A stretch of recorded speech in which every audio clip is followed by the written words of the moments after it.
आपको बता दें कि देहरादून जिले के त्यूनी समीप महासू महाराज मंदिर में श्रद्धालुओं के लिए लंगर चलाया जाता है तथा रुकने वालों के लिए कंबल वगैरह समिति की ओर से दिए जाते हैं। लेकिन समिति की ओर से चौंकाने वाला मामला सामने आया है। कंबल के साथ दी जा रही रसीद में एक कंबल का चार्ज 5 रुपए लिखा हुआ है, तो वहीं श्रद्धालु से एक कंबल के पीछे 10 रुपए की वसूली की जा रही है।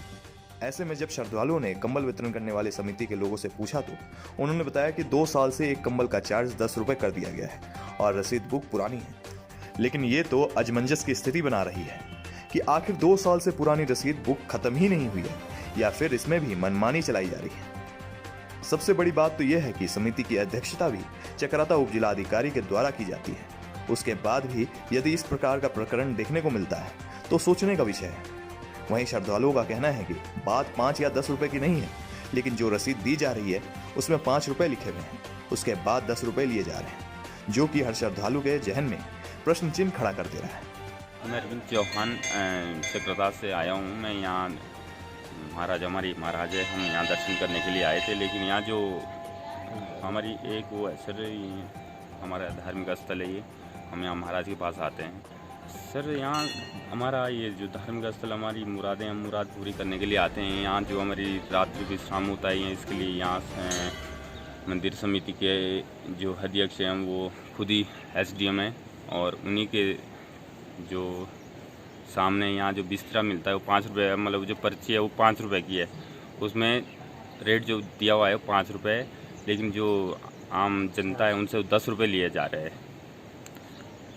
ये सर हमने वो कह रहे कि ये पर्ची पुरानी है। हमने कहा पुरानी कितना टाइम पुरानी है? कह रहे 2 साल से, ये 2 साल से हैं कि।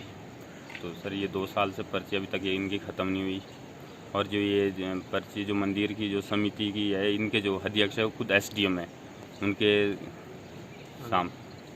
उनके अंडर में ये है, और खुद ऐसे वो चल रहा है ये। जिनके अंडर में ये खुद एसडीएम है, जो यहाँ के मतलब प्रतिनिधि है, जो सब कुछ है वो उनके सामने ऐसे हो रहा है। जो लूट हो रही है, 5 रुपये पर्ची में 10 रुपये लिया जा रहा है। तो ये तो खुद सर विश्राम शाला में हर कंबल का 10 रुपये है, जबकि पर्ची में 5 रुपये लिखा हुआ है सर। आपत्ति सर हमने बोला है कि ये पर्ची हमें 10 रुपये में क्यों मतलब अवेलेबल हो रही है, तो उन्होंने बोला है कि ये पुरानी पर्ची है, इसलिए हम 10 रुपये नए चार्ज ले रहे हैं। मैं भी यही पूछना चाह रहा था इनसे कि ये पुरानी पर्ची हमें क्यों दे रहे हैं? फिर अगर जियो हो रखा है इसका लागू, तो 10 रुपये वाली पर्ची दो ना, फिर संतुष्टि हमें भी। सर ये तो फिर उन्हीं की कमी है जो इसकी अध्यक्षता कर रही है। उनको खुद ही आके देखना चाहिए कि हाँ आम पब्लिक को इससे दिक्कत हो रही है। सर जायज़ चार्ज है, वही लेना चाहिए। अगर पर्ची में 10 रुपये होता, हम भी इस पर क्वेश्चन नहीं उठाते कि 10 रुपये क्यों ले रहे होते। देखिए, मैं आपको बताऊं कि ये 80s की बात है, ये 80s या 90s की बात है, 90 के दशक की। वहाँ कभी चोरी हो रही है, कभी कोई सोना उठा ले जा रहा है, कभी कोई पैसे उठा ले जा रहा है, कभी कुछ हो रहा है, कभी कुछ हो रहा है। तो माननीय ब्रह्मदत्त जी तब पेट्रोलियम मंत्री थे। ये बहुत सारे लोगों को शायद क्षेत्र में जानकारी नहीं होगी इस बात की। पंडित शिवराम जी और हमने रिक्वेस्ट किया, उनको आग्रह किया कि मंदिर समिति, मंदिर अनोल मंदिर के लिए एक समिति बनाई जाए शासकीय स्तर पर, कुछ लोग पब्लिक के लिए जाएं और एसडीएम तहसीलदार के लोगों को लिया जाए जो उसका अकाउंटिंग रखेंगे। और ये तब जो है बाकायदा जिलाधिकारी को बैठक में सर्किट हाउस बुलाया गया, तत्कालीन जिलाधिकारी, तब ये कमेटी का विधिवत फाइनलाइजेशन हुआ। उसके बाद ये कमेटी का सारा जो वहाँ का चढ़ावा वगैरह पूरा हिसाब किताब लिखा जाता था। अब क्या हो रहा है वहाँ, जैसे आपने बोला ये पर्चीबाज लोग जो है वहाँ ज़्यादा सक्रिय हो रहे हैं। जब गवर्नमेंट ने 5 रुपये की पर्ची प्रिस्क्राइब की हुई है तो 10 रुपये नहीं लेने चाहिए।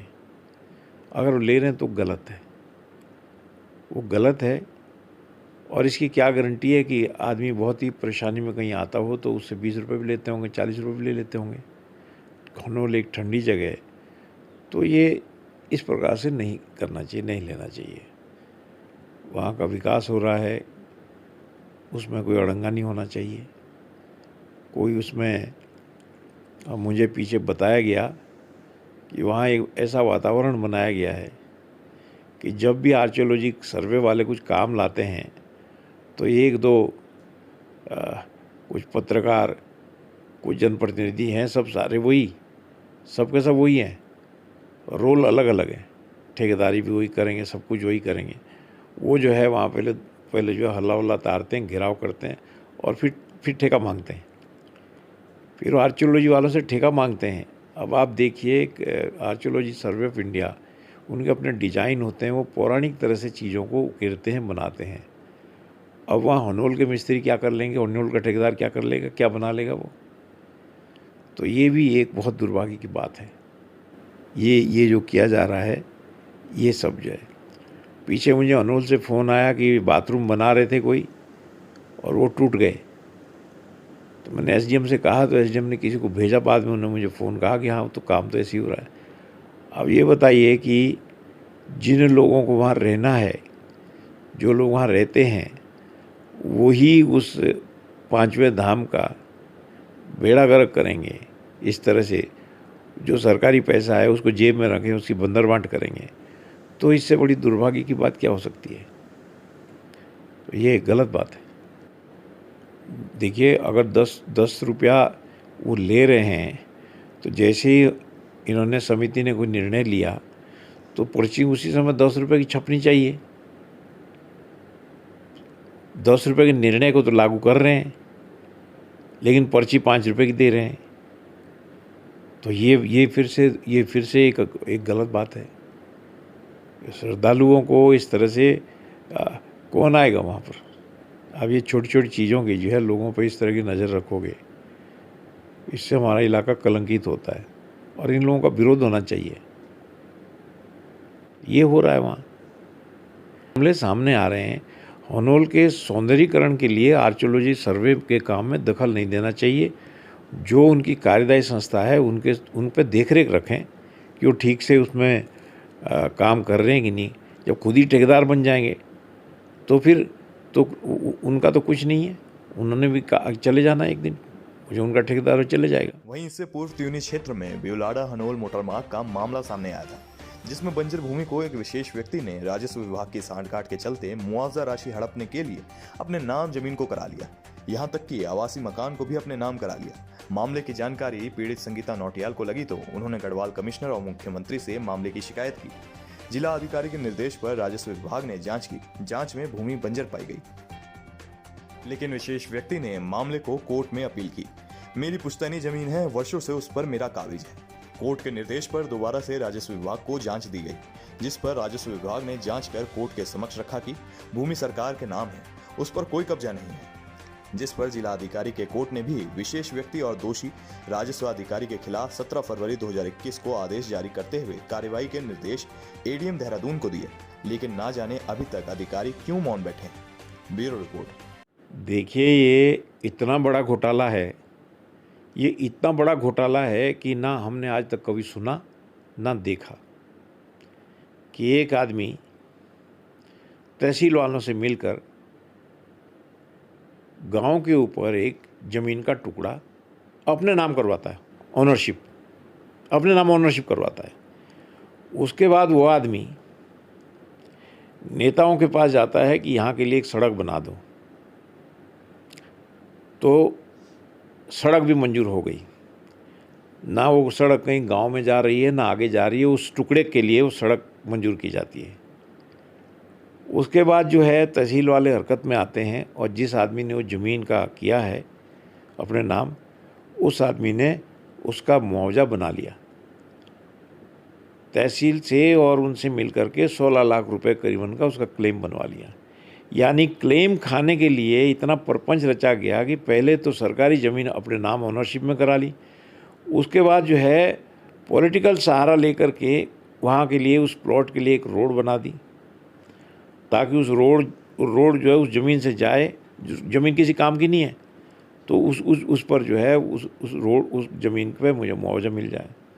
लेकिन हुआ क्या है कि जब ये जो एजेंट घूमते हैं, जब ये वहाँ ठेकेदारी करने लग गए, काम करने लगे, तो एक गरीब महिला का मकान वहाँ था सैकड़ों साल पुराना, तो वहाँ से एक बैंड जब इन्होंने काटा उस सड़क का, तो इतने बावले हो गए कि इतना नहीं दिखाई दिया कि एक ये पुराना मकान है इनका, और वहाँ ब्लास्ट कर दिया उसके मकान के पास, और उसका मकान ब्लास्ट हो से उसका मकान के जो है वो क्या कहते हैं दरारें पूरी पड़ गई, ध्वस्त हो गया।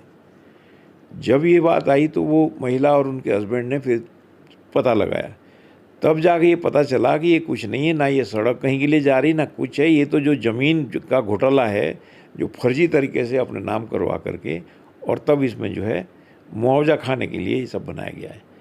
तो उसने वो हस्बैंड वाइफ ने उन्होंने उसको सब रुकवाया, उनको बहुत प्रताड़ित किया गया, उनको हर तरह से प्रताड़ित किया गया। और मुझे बड़ा अफसोस होता है कि जो है स्टोरी वहाँ कुछ और चली है और न्यूज़पेपर में कुछ और चलाया जा रहा है, समाचार पत्रों में स्टोरी दूसरी चलाई जा रही है। अब क्या होता है, तो आगे जो है इस पर सुनवाई होगी, डीएम ने जो है उस पर कार्रवाई कर दी। तो जिस महोदय ने ये ज़मीन का टुकड़ा हत्याने की कोशिश करी, वो कमिश्नर के पास चले गए, और वो उनके साथ साथ नेताजी भी साथ चल रहे हैं उनको बचाने के लिए। कमिश्नर गढ़वाल ने केस को रिमांड करके वापस भेज दिया डीएम को। इसको सुनो, मेरिट पे सुनो।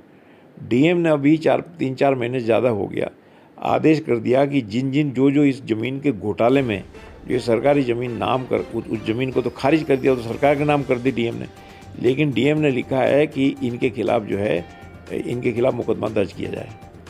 अब वो कागज़ जो है वो कागज़ गायब है तहसील से, इतने कलाकार हैं, वो कागज़ गायब है।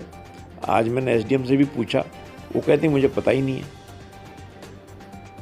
अब वो कागज़ इतनी बड़ी बड़ी चीज़ें गायब कर देते हैं।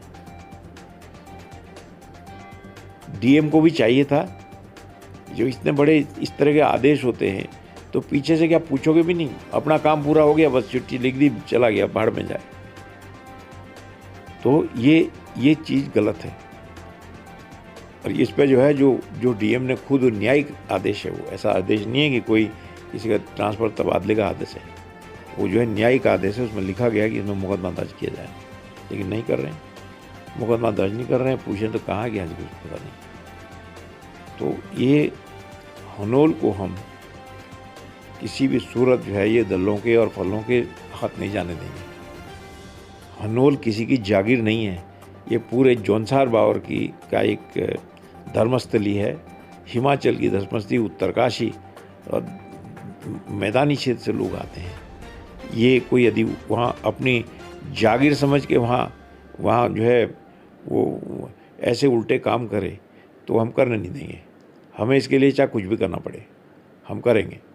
और जो लोग इनको संरक्षण दे रहे हैं उनके लिए तो मैं मासू देवता को ही कहूँगा ये कि अब ये तो वही देखेंगे, हम क्या होते, हम कौन हैं देखने वाले।